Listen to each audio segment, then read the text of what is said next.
Yo, yo, yo, we live on location. You know that, feel me? We visible with Verizon this season, You Black. know we that's got the right. blackest one. We out here live on location in the desert. We had to come way out here to Phoenix, PHX, them Phoenix, towers Arizona. working. We had to come get a special young lady, all-star. Champion. Ding, ding, ding. She won champion for my Chicago Sky. So, you know what I'm saying? We had to come all the way out here to the desert. Diamond DeShields in the building, everybody. The Phoenix lovely Mercury. Diamond DeShields, Phoenix Mercury. What up, what up? Tune in. Thank you for pulling up. Thank you guys for having me, man. I'm looking forward to this conversation. First of all, I'd like to thank you for coming on our show. You know what I'm saying? I'm a big fan I of yours. appreciate it. I'm glad that you came on the show. I so we can appreciate talk y'all to you. for having me, for real. It's dope.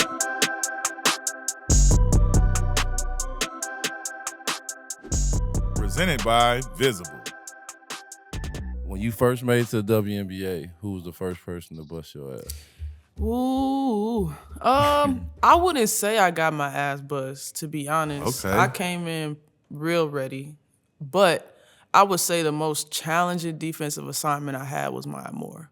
Maya Moore. Yeah, for So sure. you got the end of Maya Moore right before she left. Yeah, but that was my matchup, just straight out the gate. And I was like, damn. She good. Yeah, it was just like she just did whatever she wanted. Any shot? Anything.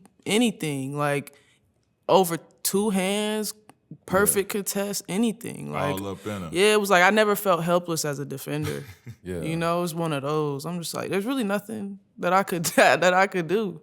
You know, but looking back, especially knowing that, you know, she's not in the league anymore, it's such an honor to have had the chance to go up against her.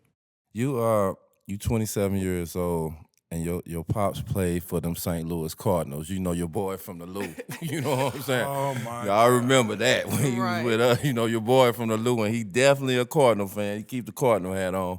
But you was a baby in St. Louis day. I know it was only just a year. Do you have any like pictures and stuff or from them Cardinal days? And stuff? Yeah, I got a picture. I got a picture with my dad holding me on their home opener on like Family Day. He's holding me, and Yeah. I'm like looking over his shoulder, and it's the back of his jersey, but it's like me in the picture. Why So you Straight cheesing all hard like that? You all excited because she got a picture? She's a baby Cardinal. She don't care about St. Louis or the Cardinals, bro. It was one. She was 1 year. Dude, I what you remember- when you was a year old. I remember when Don't he nobody came to our remember. team. That picture is you don't care about I St. remember Louis. when we had It's the a Shields distant on our picture. squad. She said Like it's a distant picture. I Go know, ahead, man. Go- but that's part of the family tree right there. St. Louis ain't got nothing to do with this. I'm just saying, her daddy played with the Cardinals, which is the best team in baseball. Y'all is funny. Thank you.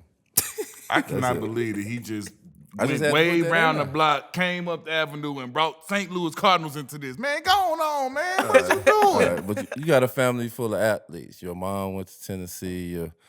Your dad is a baseball. Your brother is an athlete. So it was only given. It's in your blood.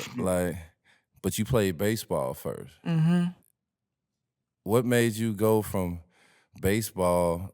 Well, explain the baseball first, and then what made you go from baseball to basketball? Was you Well- cracking that thing? Absolutely. Absolutely. I mean, baseball was it was the first sport I was ever around. Yeah. You know, just like going to the field with my mom when my dad was playing, and then when my brother was playing, traveling around with him. It was just like, that was the way for me to spend time with my dad, right? If my brother and him are in the cages, you know, I'm gonna be in the cages too, because I want to chill, like I want to kick it with my dad, you know? So spent a lot of time on the field, spent a lot of time on the road with them too.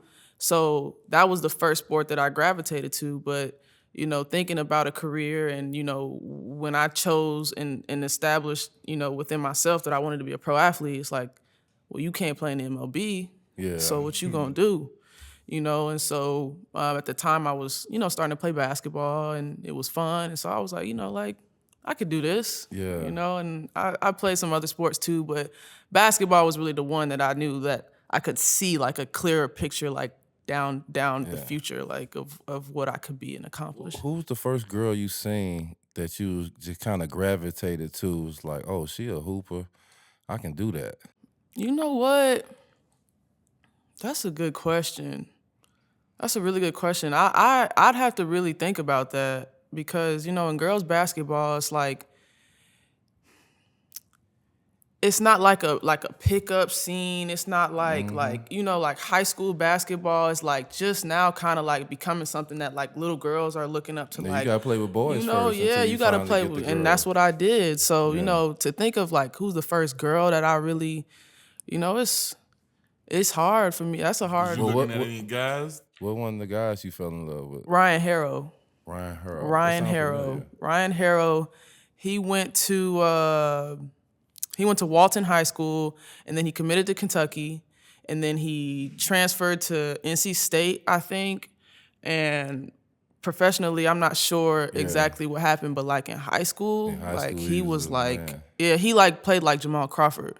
Oh. Yeah, like that's who. Yeah, he was tough. So that was like for sure like who I was watching.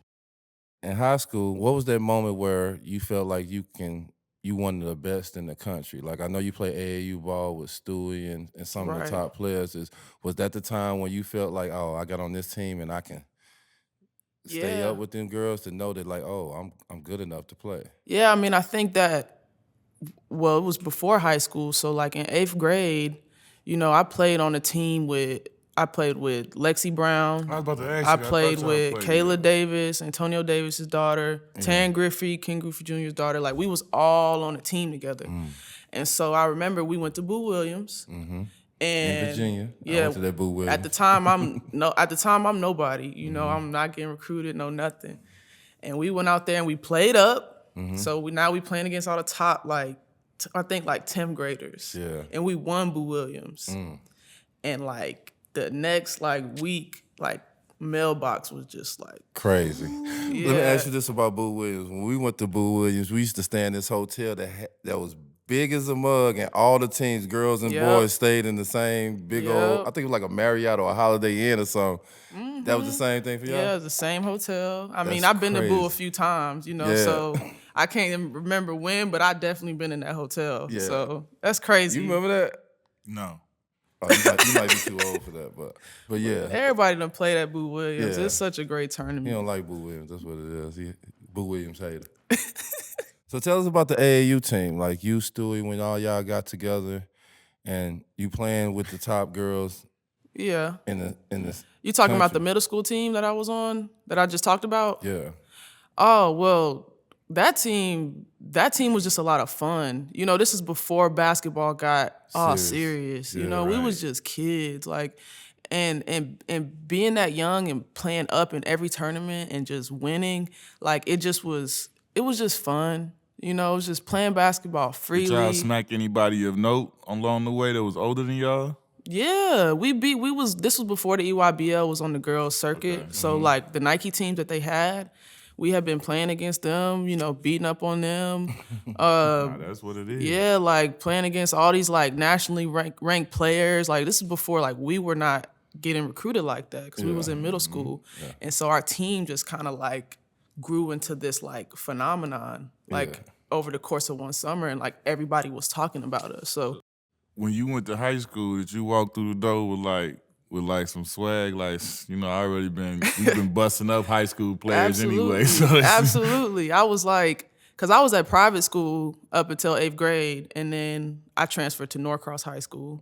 And I don't know if you're familiar, but Norcross produced a lot of NBA dudes and whatever.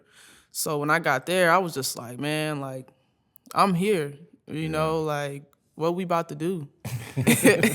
And we went on to like, I won 3 state championships. We won state my freshman year and just had a lot of success at the high school level. When did you feel like you was like, not only I'm the best player in Atlanta, but in Georgia, but I can be one of the best players, if not the best player in the whole country? Yeah, I think that once I got my USA invite in 9th grade, I was, that was my moment where I was like, oh shit, like, okay.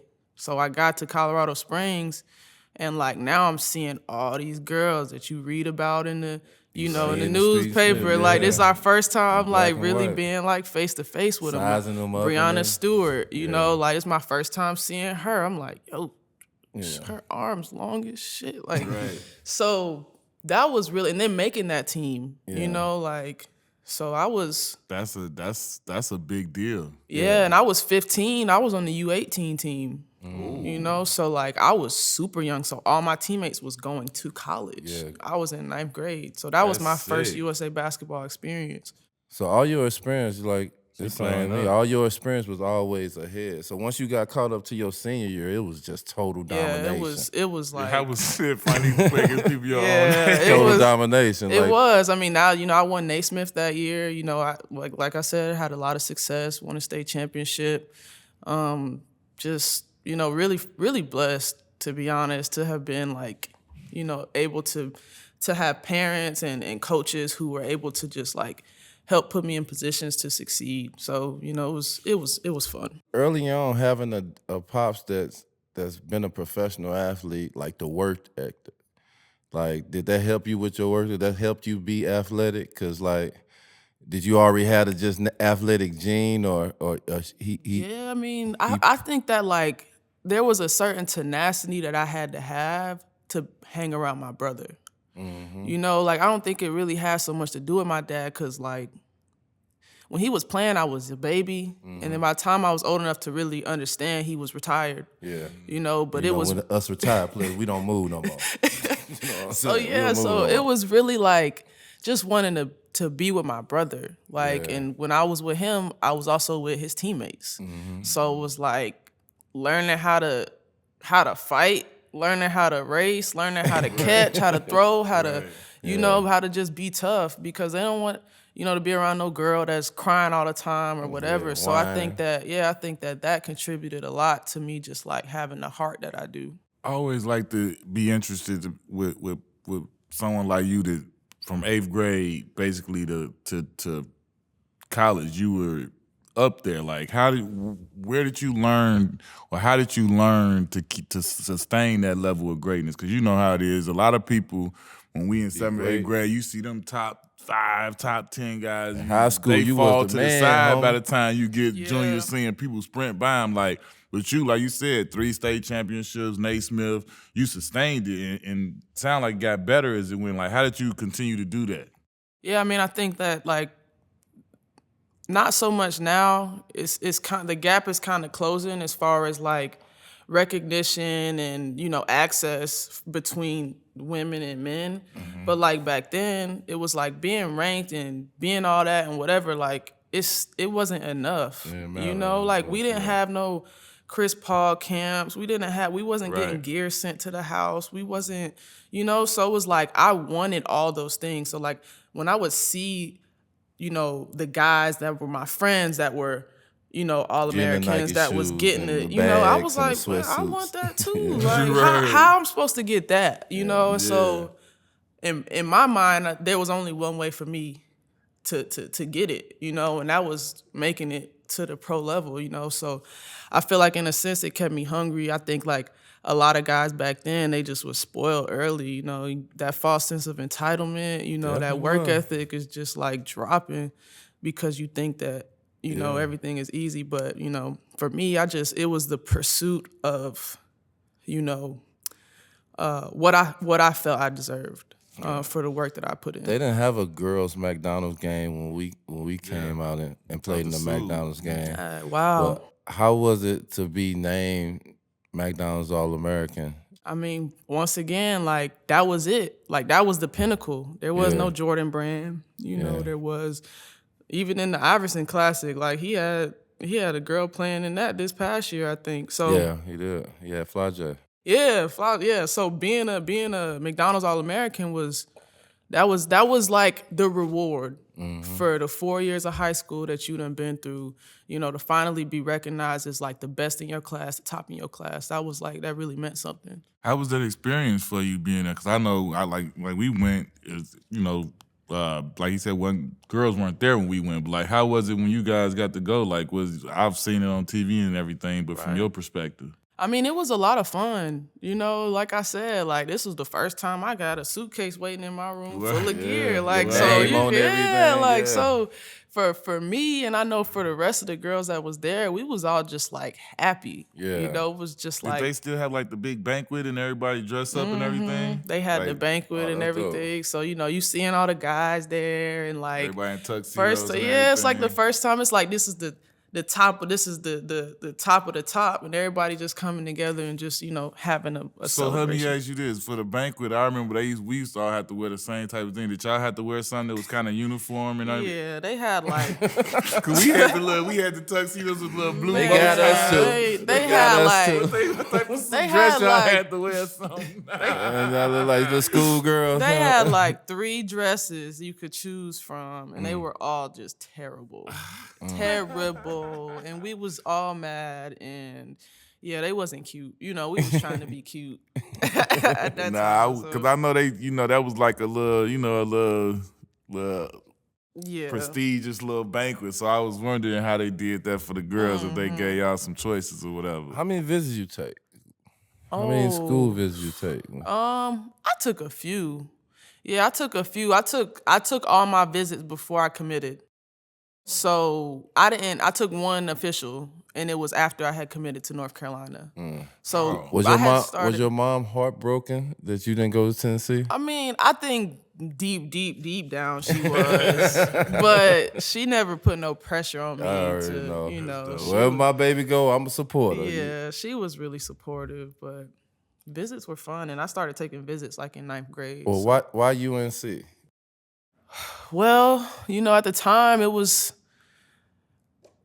First of all, I fell in love with the campus. Yeah. You know, if you've ever been to Chapel Hill, it's just like it's beautiful. You Yes, know, that baby blue. That baby blue do something to you. Exactly. And, you know, I like the idea of coming in and being able to, you know, immediately start and make an impact and, you know, have a significant role on a team that was like teetering, right? And had been for a while. And, you know, on top of that, I was coming in with like 3 of my best friends. So we had the #1 recruiting class and, you know, that was... It was on. Yeah, so it was a lot of excitement, you know, making that move to go to Chapel Hill. And, you know, obviously the tradition there in women's basketball is very rich, and basketball in Let general. me ask you this: like with you see today's kids, they can just transfer from a school to another school. Cold and be blooded transfer no portal problem. me. They can go to the Yeah. Final Four and be like, "Hey, Yeah. I want to go to the team that beat us." Cold, Hey, straight I'm up. sorry. Yeah. But to see the kids these days and to see what you had to go through from your transition to going to another school, like, are you happy that kids get the opportunity to make another decision to be like, man, this is just not me. I don't feel comfortable here. I just want to go somewhere else. Yeah, I mean, I believe that they should be empowered, you know, to make that choice. And I like that they have the ability now and they don't have to be locked in. Like, because- wait a whole nother Yeah, year. like, but with some of the decisions, you know, it's also evident, you know, that there is a mental, like, toughness aspect that I feel like is lacking. Like, you gotta earn your minutes. Yeah. You know, it ain't too many freshmen that's gonna come in and play.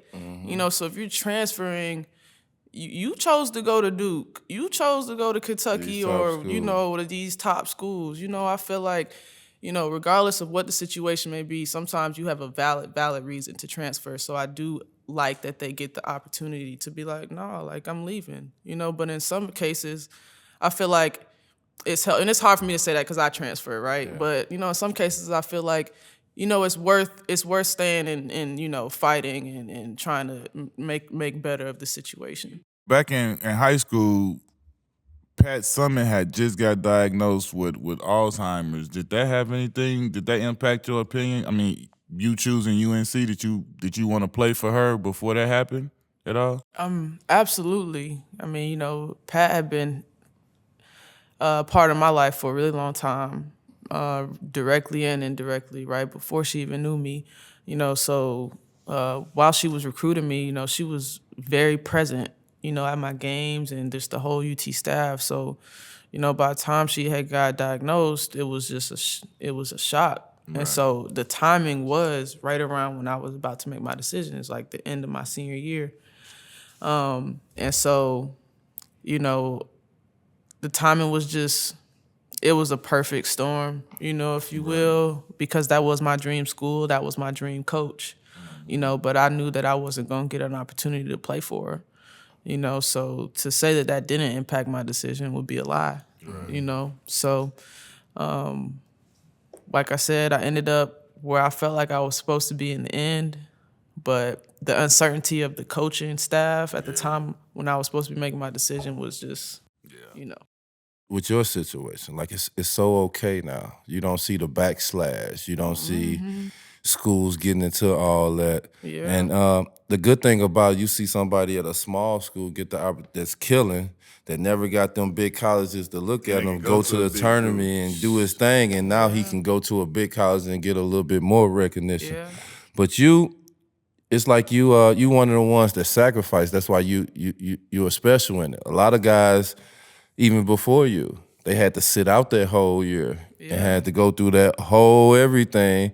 And you know, they label a person. Oh, just because you will sit out a whole day, they'll try to label you just because you want to go to a different situation that you feel like is better for you in your situation. Yeah. So you're one of the ones that you like a sacrifice.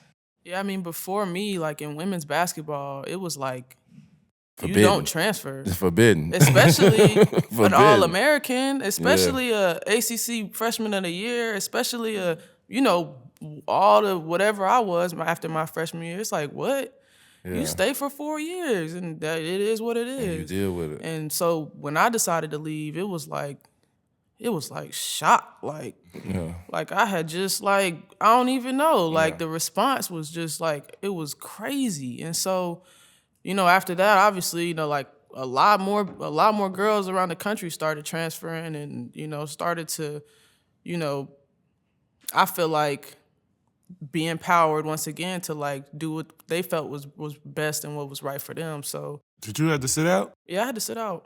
I was there for you, like you said, going from being first team. Playing basketball every day, damn near. I mean, it was hard, but you know, like timing was really important because I needed to get a surgery.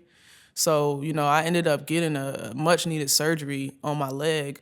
And so my sit out year was mainly just recovering from that. Yeah, so it worked out. Let me ask you this about the decision. Like, you know, who kind of convinced you? Your mom or your dad kind of convinced you, like believe in what you believe in. Yeah. 'Cause, you know, that's a hard decision, especially for a young lady going to college, and you know it's forbidden to do what you try to do. Right. So like, who kind of confirmed you and supported you? Like yeah, I'm making the right decision. This is what I want to do. This is what I believe I should do. Yeah, I mean, definitely my parents. You know, I think that like I'm super blessed to have parents who like allow me to make decisions like that and heard me, you know, and listened to me when I spoke. It was one of those things where my mom knew that if I was calling her and saying that I was ready to go, that I was for real. And, you know, she didn't question it. She didn't try to talk me out of it. And, you know, I'm really blessed to have parents who, you know, support me in every decision that I make. Because ultimately, you know, it's the reason why I'm here. And, you know, I'm in an amazing spot now. Good job, Mom and Dad. Straight up, good job, Mom. How big did the smile grow? Like 3 or 4 inches once you chose Tennessee to transfer to, or it was just like 2 or 3 inches? Yeah, she was really happy. She was overjoyed. She got to wear that orange again. She and, got she had to wear her colors again. She got to sing Rocky Top after all. Oh yeah, I already know she the champ. We do that in this. We in the building. Did she have her year number on and all the stuff with the shirts and she stuff? She had everything. Pulled out all the nostalgia. Oh, she pulled it all the way out. Her Lettermans, everything. I'm like, yo. I don't mean this. I ain't trying to skip past everything, but like, how was it? Like you went to Tennessee. Candace Parker is like one of the GOATs of Tennessee. Like for you to win a championship, first for you to get Candace Parker on your team, then to win a championship with Candace Parker with the Tennessee pride and all that. How was that? You ain't gonna say in Chicago though? Yeah, You in ain't gonna say in Chicago. My bad. Chicago, I apologize. In Chicago, which that's a big deal. In Chicago, like how was that to just get that moment? Yeah, I mean, you know, it was one of those, the stars kind of aligned, you know, for us to have been there at the same time. you know, and Candace is who she is. And so it was special, you know, it was special for a lot of reasons, you know, but, you know, talking about that specifically, like, you couldn't really ask for it to happen. No better, right? Yeah, it was perfect. Just seeing how do you remember when you walked on the campus and you're in Tennessee and you seeing Candace Parker, Shamika Holmes-Clark, Right. you know, the three Meeks. Meeks and the history, the Pat Summit. Did you feel that like that legacy when you walked in that gym with them championship banners and all that stuff? I mean, you can't not. You know, it's like you on Rocky Top, you on the summit. Yeah. Like you and I had been introduced to that since a very Early young on. age. Yeah. You know, like my mom was always taking me Had to you on it. Knoxville, like homecoming, whatever. We going to the football games, we going to the basketball games. So, you know, it was kind of like seeing my childhood dreams come to fruition. Yeah. And also just like knowing I was in a space where like women's basketball was heralded and like respected. Like, you know, the way they treat women's basketball in Knoxville is like none other. Like So your family. yeah, so it was a magical experience. It was dope. You played overseas before you played. Mm-hmm. Like a lot of females haven't did that. Like, No. what made you play overseas before you went to the draft? Well, I transferred, and with that transfer, you know, you get that extra year on the back end. Yeah. So initially, I had said I was coming back, you know. So the year I was supposed to get drafted, the draft had passed. I'm coming back to school. The end. Yeah. And I just remember I went home, like after the semester ended, I went home and like I was like having like anxiety attacks, and I was like really struggling with the idea of going back to school. Like it stopped making sense to me. Mm-hmm. And so then I changed my mind, you know? And it's like Too late. and it's like in a situation where all the adults in the room and whoever else is like, you can't do that. Once again, my parents, you know, you have the right to change your mind. You know, don't feel bad about that, about doing what you feel is right in your heart. You know, so although the draft was over, ended up getting an offer from a team in Turkey, and I was able to go and play a professional season prior to the draft the next year. Hey, that's gangster. Like, I swear. You remember when I went back to school after my freshman year? I did not. I feel like I made the wrong decision. Just for, like, literally what you just said, I felt the same way. Like, I'll never forget. Could nobody believe him? That pressure. The first day I Front went, cover ESPN. Like, the first day I went out. back and had to go, like, I remember going to school and I was like, when I got back from classes that day, I was like, damn. And it was like, but for me, it was like, you're not about to leave school and try and do like you about to, you here. Like you said, it, the deadline had passed. I can't say this or that. My second year was nowhere close as fun as my first year because of that. Because I felt like you should have left. I was watching my dog McGetty get drafted in that year. I'm like, man, I should have left. I should have left. And then it was like, I felt like my whole second year, I just got like the microscope put on me. Like they picked my game apart. People doubling and tripling you. They try to say my numbers was damn near the same, almost identical. But they tried to say that I didn't do this and that. I was like, I should have took my ass last. Yeah. I mean, I salute that. That was gangster. That decision. Well, the transfer after my freshman year and that decision, it gave me the knowledge of like relying on my intuition like so much more at a very young age. And you know, like you have that gut feeling like you said. Your body like, feel it. For whatever reason, it's like the cameras, the coaches, the whoever, the whatever is just like pulling you the opposite of what's in here. You know? And so, you know, I'm grateful again. You know, every decision I've ever made that was controversial or taboo or whatever, like I'm in the best position I could be in life, you know? Who you credit to the game, though? Because, like, your game is like Tamika Catchings. Like, I love Tamika Catchings. I played small forward. Like, small forwards are all-around players. They play defense. They shoot the three. They do all. You didn't shoot threes. Stop. I didn't, but I'm just saying. Don't just small. enter yourself in But that like her that. and Tamika Catch and shoot threes. She understand what I'm talking about. Yes, her and Stop Tamika messing up my Catchings. question. Go ahead, bro.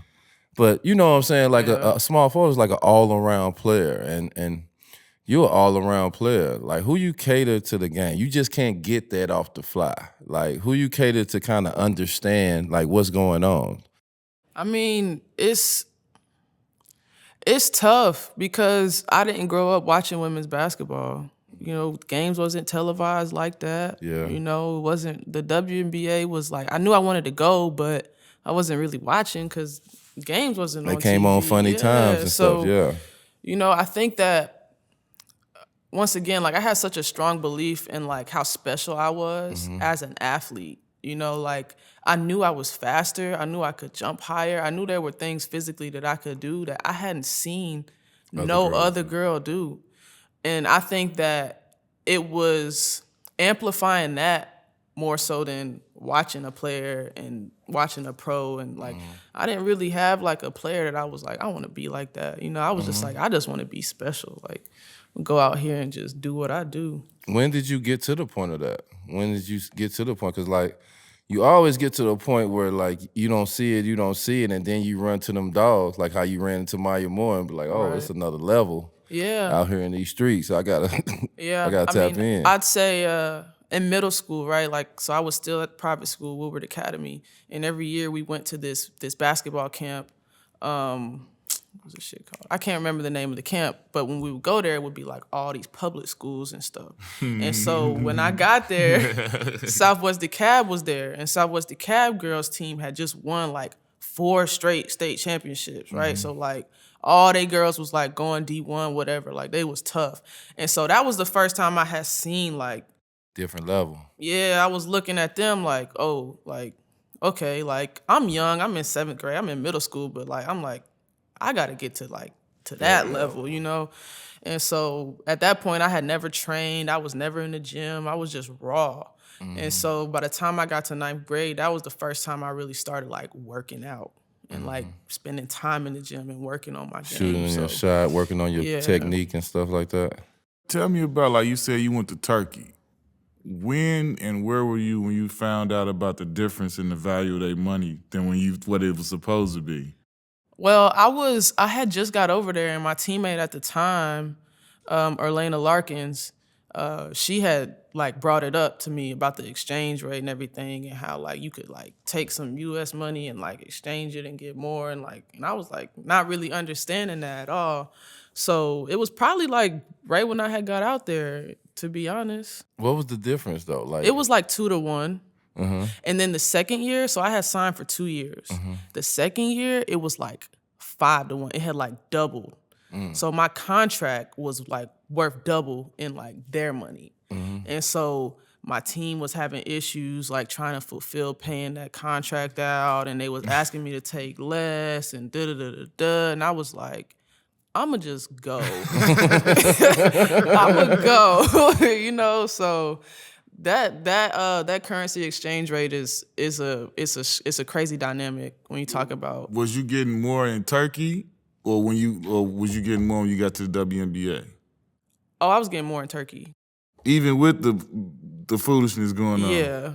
Damn. So that's like kind of put you up on game early, because a lot of girls go to the league college, go to the WNBA.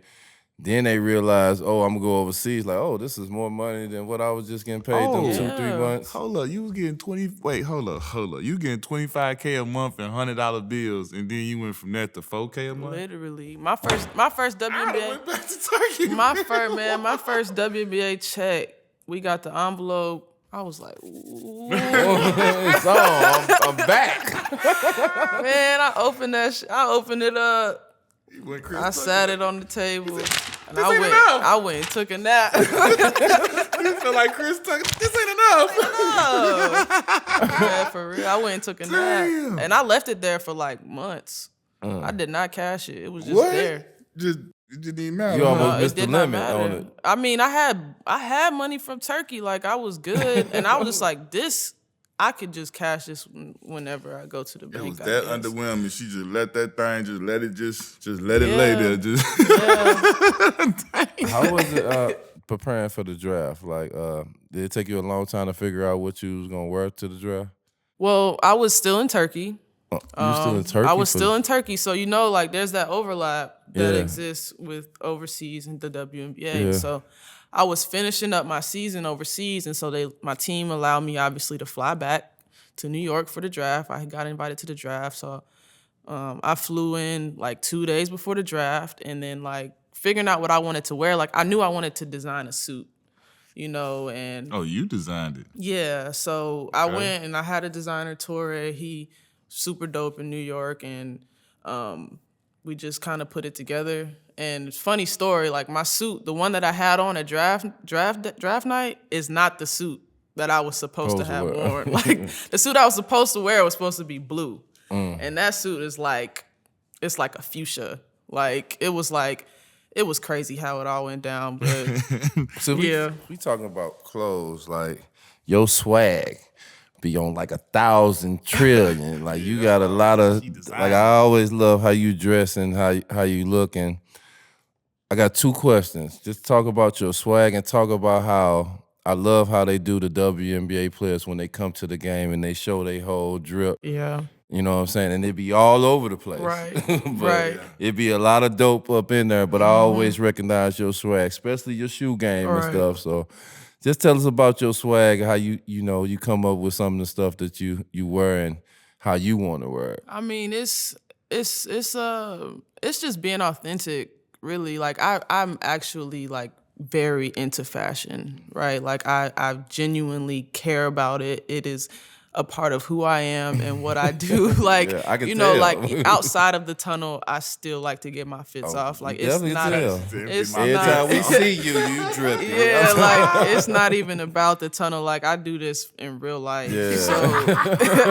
So for me, like I said, sometimes it's a feeling thing. Sometimes it's a geographic thing. Like I'm in Phoenix now, so you'll see a lot of like looser clothing on me, a lot of like holes, and just because it's hot out here, you know. Lord have mercy. And so, I like to, it's a feminine and there's like a tomboy. It's like I like to walk the line of both. like both, it depends on how I feel. So I just love fashion and the way that it allows me to express myself, especially when you sometimes may not always have the words. Yeah.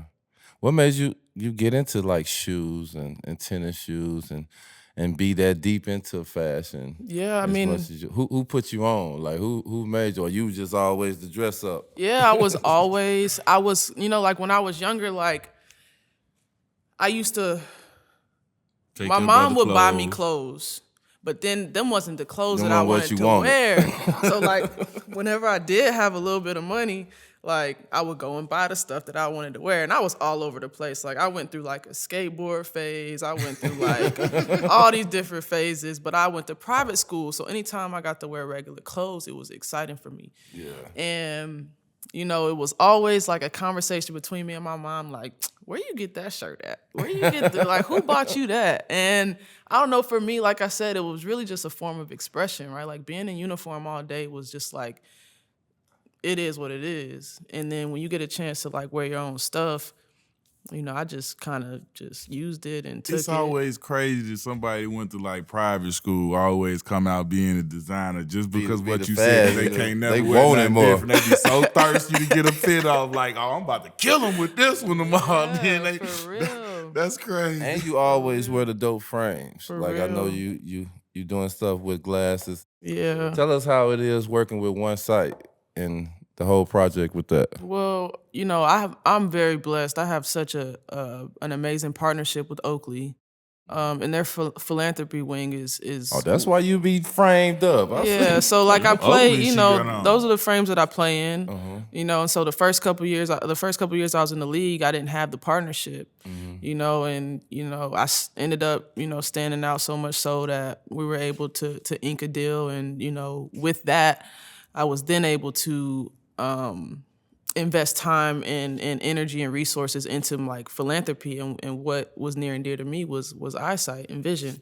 And so actually yesterday I just flew back from Chicago. I had a one-site clinic at KIP, and I was able to, every year I do an eye clinic with one site, and I get free eye exams, and I give eyeglasses on the spot, for whoever wants to come through. Yeah. So you just missed it So by what one day. Like, coulda- like my thing when I was younger, like you was always called a nerd if you wore glasses. So I never used to want to wear my glasses. It took me to be like 36, 37 years old. I find like, fuck that, man. I'm wearing my glasses. I need to can't see right. My eyes are tired from contacts. Yeah. Like, So I didn't know I needed glasses until about 11th grade. Up until then, I'm like telling my mom, I'm like, Mom, I'm having a hard time seeing. I'm seeing like double rims when I'm playing basketball. She's like, girl, you fine. You come from good stock. You can see. a good grade. Right. I'm like, on the one hand, I come from great stock. Like I'm fast as hell, woo physically, but I'm like, these eyes, Mom, trying to tell you.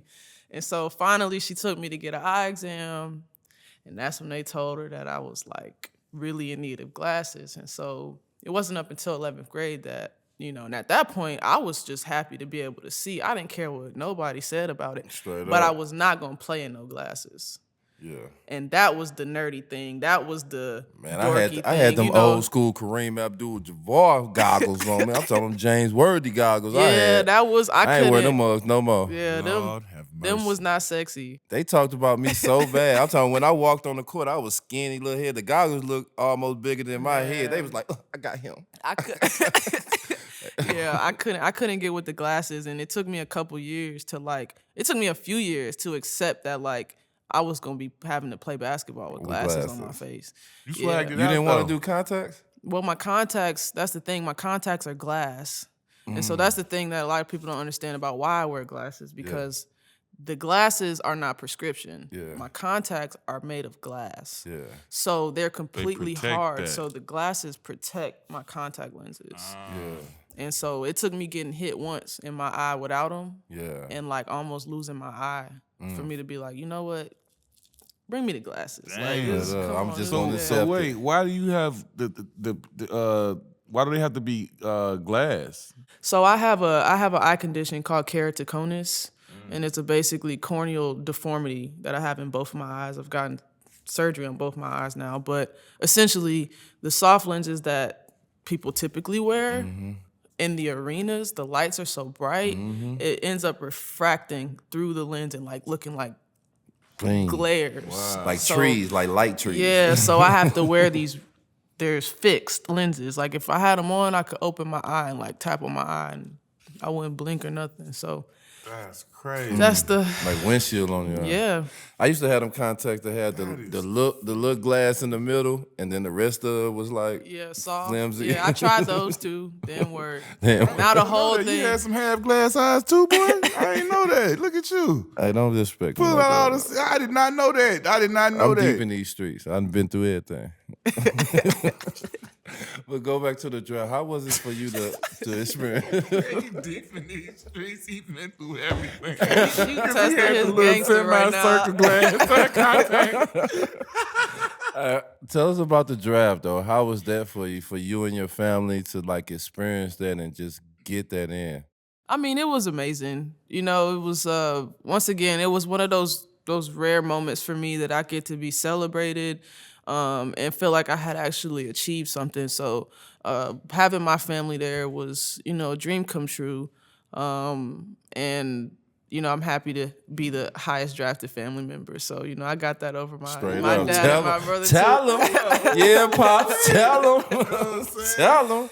Yeah, so that was special. How, did you feel like you would slip a little bit from not going in the previous draft to the next draft? Well, you never know. I was projected to go number 1 in the year before. Yeah. And obviously you never know, right? What coulda, shoulda happened. Yeah. And, ended up going 3rd the next year. But I went to the perfect place. Yeah. It's like Where did you go, Donnie? I went to Chicago. Tell us where you I went went. to Tell us where you Chicago. went. Tell us where you went. And once again, it was like opportunity for me to come in, make an immediate impact. Right. There was a need that I knew I could fill. Yeah. I had the skill set for it to go in and just be me and be special. So, I was in the I was just in the right place. Everything just worked out. Cold shy. So getting to the highest level and you seeing the level of competition. When I know you made all rookie team, but when in that season that you felt like, oh man, I belong here and I'm good enough to play on this level? I mean, I think it was very early on. You don't realize it until you're in the WNBA, but like every single one of my matchups was like an Olympian. It was like Angel McCoughtry, Diana Taurasi, bucket getter, Maya Moore. It was like, like Elena Beard. Like it was like every night I was going against like some dog. Like so it was very early on that I was like, listen, you could be scared and you could go out here and get your ass bust. Yeah. Or you could act like you belong here, and go be special. So I took all those matchups very personally, and I just went out and just kind of did my thing. So how was it for you to see the highest level of competition at every single position? Because the WNBA, it's not like the NBA. It's not like it's a bunch of teams.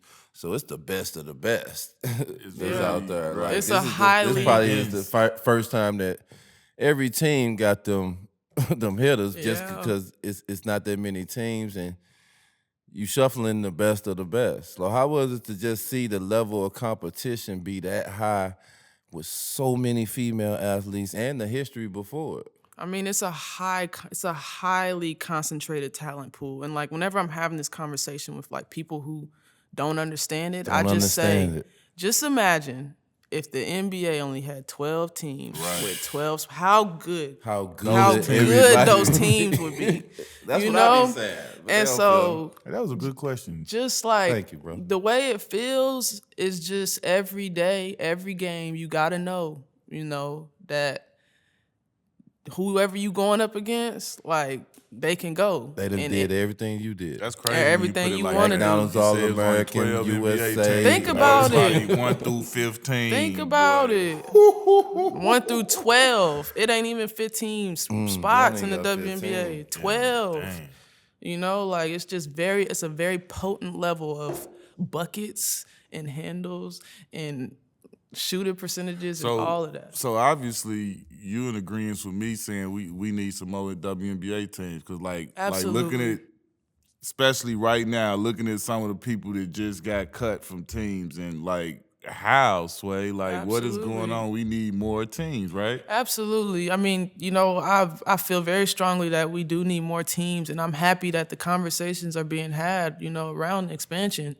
It's not been an easy process, right? It's not been easy to get to this point where we're actually talking about it.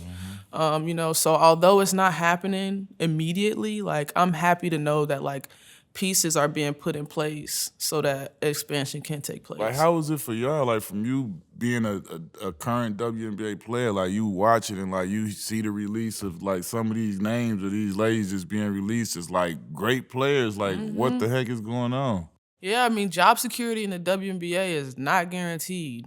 You gotta, every day you fighting for your job, Just like NBA. That's more than me, if you're not on one of them it's guaranteed contracts, it's like any day it could be gone. Gone.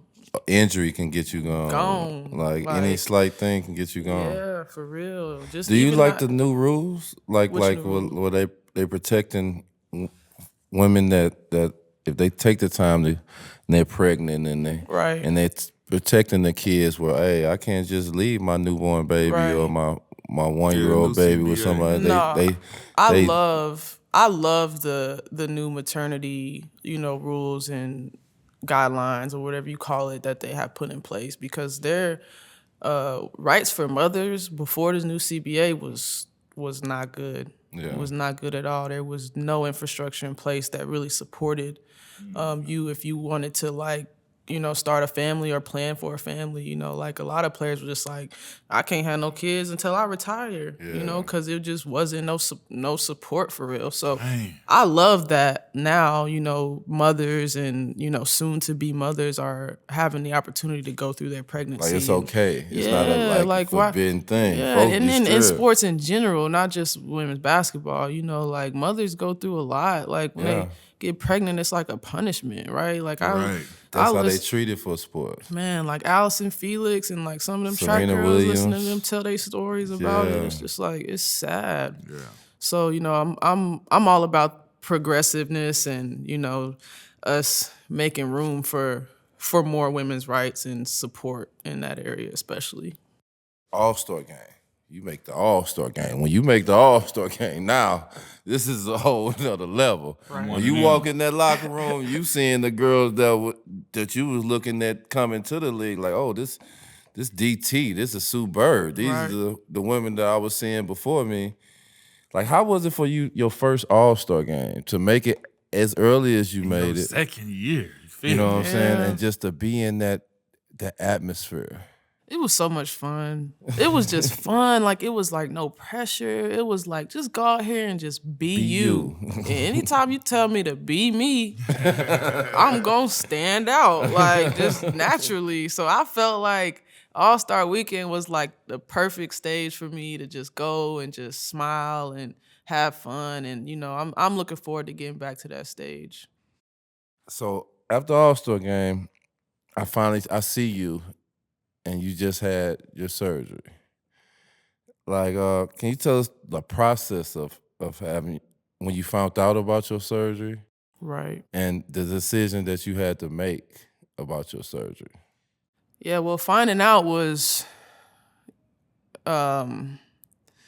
it was interesting because I was in Italy, I was overseas, and I had a very minor collision with a player. I seen that. I'd been hit 100 times harder 100 times before, and so after it had happened, although I was in pain, I'm like, I'm good, y'all. Like, I'm good. I'm gonna go. I'm gonna stretch. I'm gonna ice, whatever. And they were like, no, we think you should get an MRI. Boo, boo, boo, boo, boo. And I'm like, all right, fine. Like, I'll do the stupid MRI because whatever. So and went and got it. Agent calls me shortly after we have a game that night.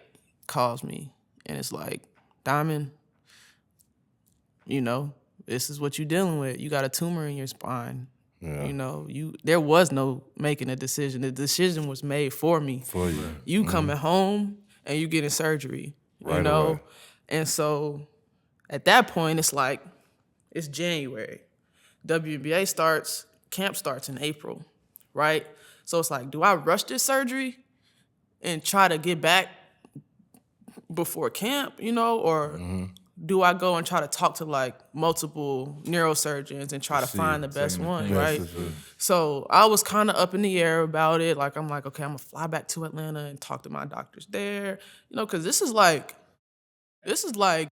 career-defining surgeries that's about to take place, and like, I'm still just being very optimistic about it, and so ended up working out so that I could go to Chicago and get the surgery done, and that operation was nothing like What you thought it was? what I thought it was gonna be. It was like those 3 hours that I was supposed to be in there, those 3 months of recovery that I was supposed to have, turned into 9 hours, turned into 2 years, and I still got residual nerve damage, and so, but by the grace of God, like, I'm here, and I'm able to play, and I'm able to walk around, and like, smile. I'm able to smile and laugh, like, Yeah. like laying in that bed, you can't laugh, Yeah. you can't. Had you ever had any sneeze. operations before? Any surgeries?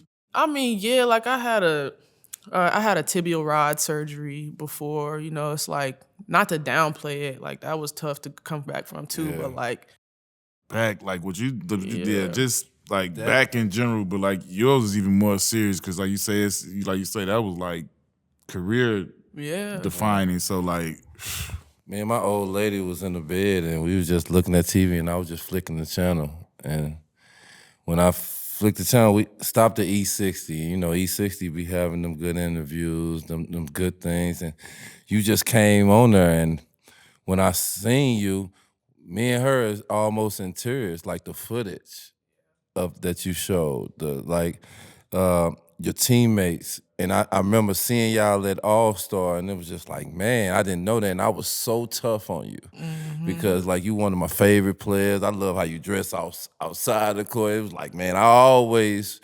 be talking about you, like, yeah, see this and that. But these last 2 years, you know, just from an outside looking in as a casual fan. Right. They don't know what, like, players go through, whether you got an injury or something deeper in your family or anything. They don't know what you're going through. So a casual fan would be like, oh, she not doing what I know she can do, and oh, she's not doing this. And then when you go to the bench and not be the all-star player that you were, like, how was that to just, you know, keep that secret from the world and just persevere through every step of that? How was that for you?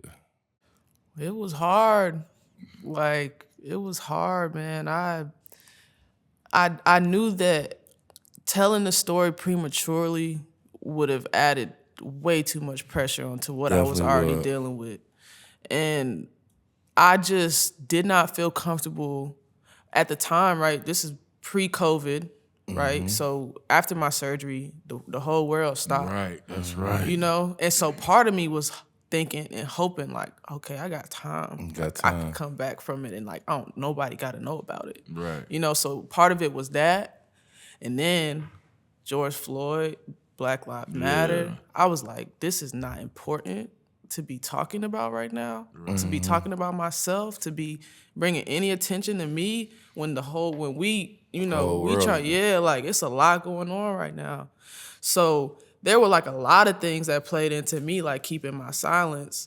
But the biggest thing really was like, until I have my triumph, you know, until I have my, like, I overcame this, you know, now I can talk about it, right? Like, this is the first interview I'm doing talking about it, you know? So this just last, what was that, Friday that it came out? You know, this is like, you know, it's like you can breathe. I salute you, like, to be, like, everything you just said, like, being able to just going through that, like, you know what I'm saying? Like, because there's a lot of people, like, go out there and you playing bad, like, man, I ain't right. You know what I'm saying? Like, that's the first thing somebody might say, or, like, might get around to it for you to just, you know what I'm saying, soldier through all of that for all of those different reasons you saying. That's a huge salute to you. Our agent, Jeff Wexler, he represent Lonzo Mourning. And Lonzo Mourning went through, like, a real scare. You know what I'm saying? Where they didn't think he was gonna play basketball no more. The same thing as you, and it was deep for him. And he persevered through it, where he had the opportunity to not only come back and play to win a championship, just like you. Like, I feel like them stories so much need to be told, because like a lot of casual fans will beat us up. And like, I apologize to you because like I'm just so much of a fan of you, and I'm like, nah. You know what I'm saying? Just looking on outside, not knowing what's going on. And that's how fans get. And fans don't realize, like, man, you get so deep and you don't know what a player's going through. It's true. You don't know what family or what they have outside that something slowed them down. You know what I mean? Players that played with injuries for 5-6 years. Like, yeah. Yeah, I can't go left as hard, but I'm still Yeah. stepping back shooting this three. You know what I'm never saying? And they don't know, and they prejudge you. Yeah, you know, so man, I I definitely had- commend you for that. Like I said, that was a deep one for me, especially somebody that I admire and watch all the time. Right. It's tough. I mean, you go through something like that, and, you know, like, in telling it, you know, it's like, one, I hope that it could provide some support and encouragement, inspiration to, like, whoever, you know, may feel like they've been, you know, faced with an impossible obstacle, right? Like, I really thought my career was over. Definitely. And just the state of my livelihood, to be honest. Like, will I be able to have kids? Will I be able to play with them? You know, I got 2 little nieces. Like, can I run around with them anymore? Like, what can I do? What can't I do? But also, I hope it allows people to kind of check themselves, you know, and operate from a level of grace, you know, in any moment where they feel like they have the chance to judge, you know, because it's not for you to judge ever, you know. So that's really, you know, my hope. Let me ask you, how big was your teammates? Cause like I say, one of the moments, one of your teammates that I seen you with, and I can tell y'all have a connection, and that was your girl on the Sky Squad. Like, how big was your teammates in that whole process of supporting when you got to the bubble, when they kept that secret for you? Yeah, I mean, I'm super thankful for the closeness of our team at that time because, it was something that we was carrying as a unit. Everybody asking them, what's wrong with her? Like, is she not the same? Like, is her knee really that bad? Because at the time, we just called it a knee injury. Right. Yeah. And one of my teammates in particular, Jantel Lavender, she didn't come to the bubble, but she was with me every step of the way. Like she wiped my ass for me in the hospital. You know what I'm saying? Yeah. Like, she dressed me, she bathed me, clothed me, made sure I was good. So, she's really the one that's like, even though she wasn't there, she was always checking on me, always calling me. Just after every game she was watching, just like lifting me up and making sure I wasn't beating myself up too much. So, like really huge shout out to Tell, Yeah, you really need that. Yeah, Shout out for to her, sure. man. Cause that's what you need. People don't understand these locker rooms. I was trying to explain to my son's mother that, like, man, what basketball brings something in this locker room, and it be deeper than anything. I ain't saying that like all 12 players on the team that's gonna be your best friend, but you definitely gonna find two or three on them, John. Like sports, Like, that y'all lifers. gonna be, Lifers. y'all gonna be That's facts. forever. And I seen how your teammates, like, man, just to keep a secret like that, just to Yeah. hold it down like that, that's a beautiful and big thing. And I thought that was just a beautiful moment, just to see the teammates back you up and so forth. The next year after the bubble, you get the opportunity to kind of just work out, not go overseas and try to really get your health. How was that process to get your health back for the next season? Man, that process was very revealing to me, to finally like work on my game and to really see like, no cameras, no lights, like where are you at, and I spent some time out in LA and like, it was crazy because like I was at the Mamba Sports Academy and like in the summertime, like it's super dope because like a lot of NBA dudes Oh, a be lot of in dudes there. be Like, in there, and so yeah. at the time I was out there, like KD was out there, Kyrie was out there, like the Hawks team was like, it was like Right. teams out there like coming to Yeah. play pickup. And so like every time a KD came in the gym, he had like dude rebounding, a massage, he had this, and this. And like Right. I'm like, damn, like I'm like, I You get need all like that. Yeah. all like, you know what I'm saying? I'm out there kind of like just with my trainer, like, and I'm just Yeah. looking and I'm just like, damn, like that's nice. Like that must be really nice to be able to have access. Access to Right. that. And so it opened my eyes to a lot of like what I needed and also like what's lacking, right, in women's basketball, just far as like just basic, health and treatment and shit like that. Like there was no way I should have been out there without, certain things. And so Yeah, that tells you the level of WNBA, because like the NBA guys got a lot of access and so forth on, but I feel like I feel like Jordan and Kobe was the ones really doing it. Yeah. But they was so mysterious and secretive about it. LeBron kind of brought it to the light that everybody know that like, Yeah. man, I'm investing in my body. Yeah. Like, yeah, I get this check, but this amount is going to the Yeah. dude that's traveling with me. I mean, I ain't gonna lie, like I got to a point where I was like having that conversation with myself every day. Like, they don't pay me enough to go through this shit that I'm going through. I'm dead ass. Like, I was really like walking a very fine line for a very long time. Yeah. I'm like, I But just don't. when we play this hoop, man, you live and die for it. Yeah. Like it's something we used to play it where we didn't get paid from it, where we just loved it. Where the Right. business kind of mix it up, where you second guess your love. But when you come into when you come into an obstacle that like take away your physical ability to play it, it's like, why am I really doing Yeah, this? when these knees You went know? out, man, I'm talking about I was in a roller coaster. Man, it's like your whole identity is tied to the way you're able to move and that's all I know. play basketball. Especially when it's something like your back. When it's just, like you said, When I had my back surgery, I couldn't tie my shoes. I couldn't do nothing. I had to lay on my He back. they screwed the things in his head. He had 2 dents in his head. From the Like he's halo Frankenstein or joint. something. Yeah, they had to screw him on down. Man, He a little crazy, so they always screw him on down. Make sure they lock him on up, but yeah. it is what it is.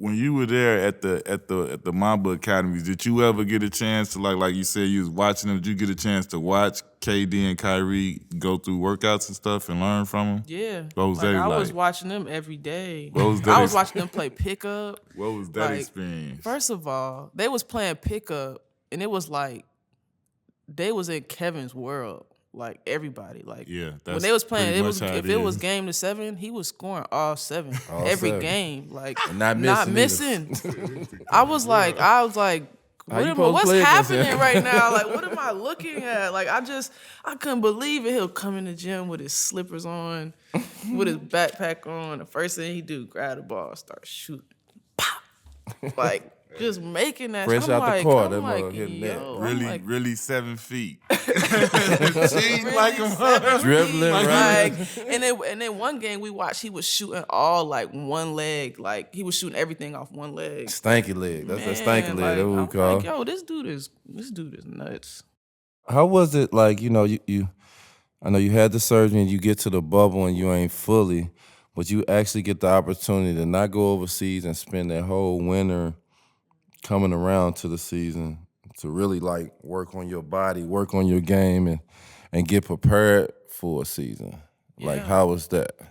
It was nice. It was challenging, but it was really nice. I was able to travel around to a few different places and work with a few different people, see some specialists, see some doctors, just to kind of gauge where I was at and what I needed to do to kind of get ready for the next season. So, physically, I tested my body a lot over those next few months in hopes of just being ready for the season. I feel like you was frustrated because, like, now that I know the whole story, it looked like you was a little frustrated by like your role role on the team. Like it was a little frustrating because you feel like you really wasn't all the way still there. Yeah. In the season, but yeah. you brought great minutes off the bench to even accept the role, Yeah. to even accept that 6. I mean, it's frustrating. I never came off the bench a day in my life. Exactly. And although I knew where I was and I had teammates who were playing at a very, very high level, so I never would have wanted to like insert myself and take away from that. But it was like when you go from like I was like untouchable pre-surgery. Like it was not a team I wasn't gonna be on that I wouldn't start. Yeah. And so trying to get back to that was like so frustrating because at a certain point in that season I hit a wall, and like mentally it was like I didn't really identify with the player that was being presented in games. I didn't identify with her. Yeah. And so that was challenging, mentally it's like you physically you recover and you physically like I'm up walking, I can run, I can this, I can that. But then it was like mentally I just like it was like I had neglected like a whole portion of my recovery, and last year the mental piece was really what stood out for me. How satisfying was it to like to really experience that season, get to the point where y'all click, what I'm saying, in the playoffs and win it. You know what I'm saying? Like it got to be ground, and you're a part of that. Mm-hmm. You know what I'm saying? You're Like a part of that process. too. I know I wasn't, y'all. But You know what I'm saying? Like Bulls ain't had a parade since Jordan. Right. So like how was that to just get through that and so forth on, just to see your face in them championships, and how was that for you? You can't write a better ending, Yeah. For the story of like the hero. There's always the moment where they get defeated, they get knocked down, right? And they get back up and then they, slay the dragon or whatever it is, But to be honest, my championship was won way before that, But at the same time, like hoisting that trophy, and like having it materialize like that, like I'm looking at it, like what? Like you can't, it don't get no better than that, Chicago is a city that I had grown to love. I bought my house in Chicago. I love being on the South Side. It was all love. It was family for me. So to see the city rally around us the way that they did, it was amazing. Shout out to Chicago. What's some of the food spots you hit? Go here. Harold's Chicken, Harold's Chicken for sure. I mean, there's a soul food spot out there called Soleil. And I'm gonna show them love because the owner always showed me love. So if you in Chicago, go check out Soleil. Best soul food in the city, in my opinion, is dope. Everybody know about that. So tell us, how was after being a world champion and winning a championship, like the parade and the kick it, like.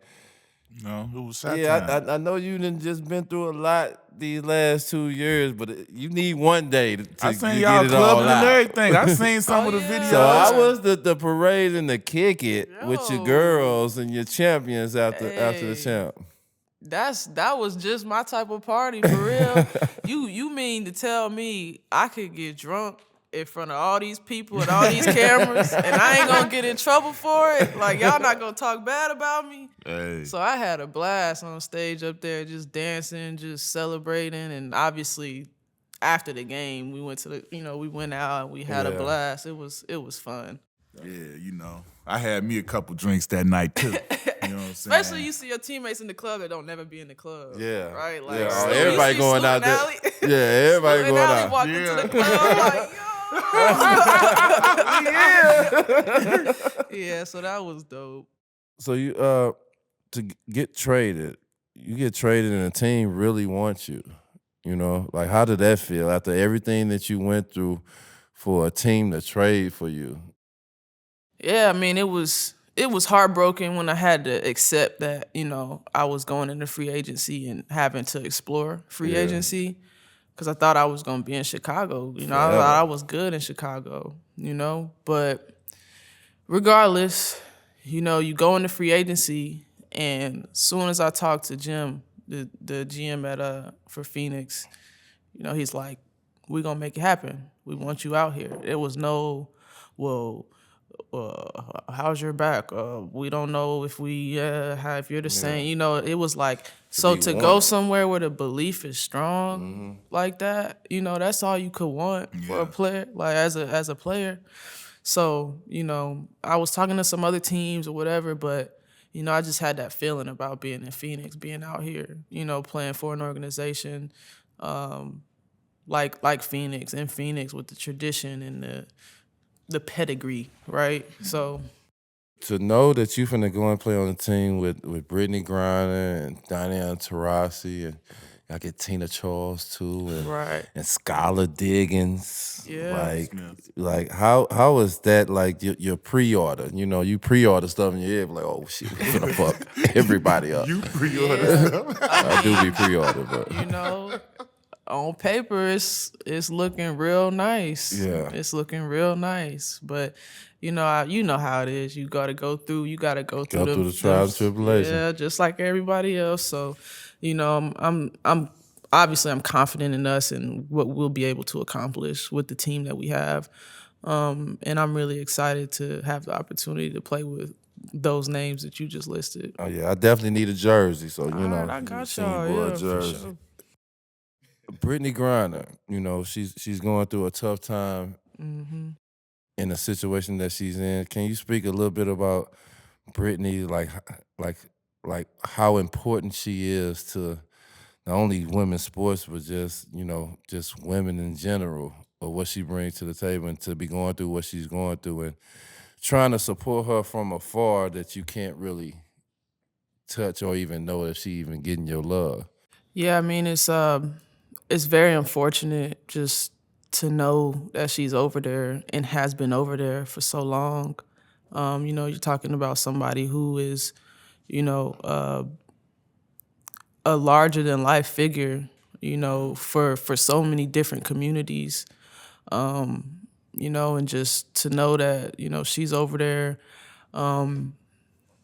is devastating, right? It's a huge blow to the league. It's a huge blow, to her family, to, the community. Like, And I can't say it enough. Every day I wake up and I think about her. You know, I'm praying for her. And I'm hoping that every day is the day that she'll be, you know, we'll get the news that she's coming home. You know, so, you know, until then we play every game with a heavy heart, you know, and just hope that she'll be home soon. Free BG. Free BG. real. Free BG. I gotta ask my question. Like, it seemed like it was more appropriate probably when you was in Turkey, because it sounded like you was making you was making more. When you got the bag. It wasn't over here. No disrespect, WNBA. Ain't no disrespect, but like, so my favorite question is when you got the bag. I'm unsure if it was Turkey or, you know, whenever you felt.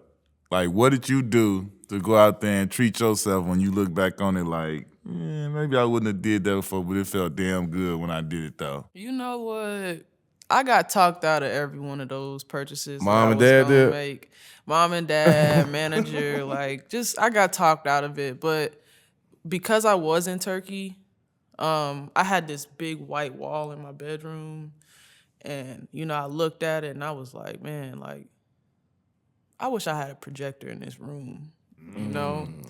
And so because my TV in my living room was real small. And so I went and I bought me a real nice projector. Straight up. Shout out to Vava. That's what I got. Vava. It's on the floor and it hit. Oh, you got a short throw. Yeah, I got that short throw. Yeah. I got one of them now too. Yeah, that Vava. This man, he the projector, man. He like, you don't even need no screen. He like, look, watch this. Video game. You baby. really know I got two of them. Yeah, you know that, don't you? Yeah. You just spoke to his heart right now. He started smiling so hard. So you said in an interview you feel like you can fly right now. You've been through so much, and now you're back, and it's a new season. It's gonna get ready to start, and it's a new you. Do you still feel like you about to fly? Yeah, I mean, I feel like, you know, I know I have a calling on my life, you know, to do and to touch a lot of people in ways that I couldn't have imagined, right? Like, you don't expect going through, you know, what I just went through the past couple of years. But I'm hoping that I could just walk and live, you know, through God, you know, and like just allow him to use me.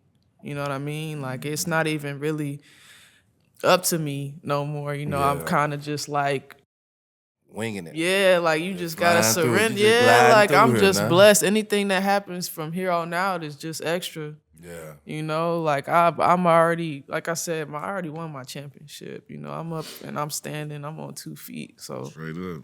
you know, everything else is just a surplus. All right, that's a wrap with the lovely Diamond DeShields. Thank you. Phoenix Mercury's on. We are here. Champion. Live on location. She's a champion. In the desert. We out here in Phoenix, Champion. y'all. Tune in. Yeah.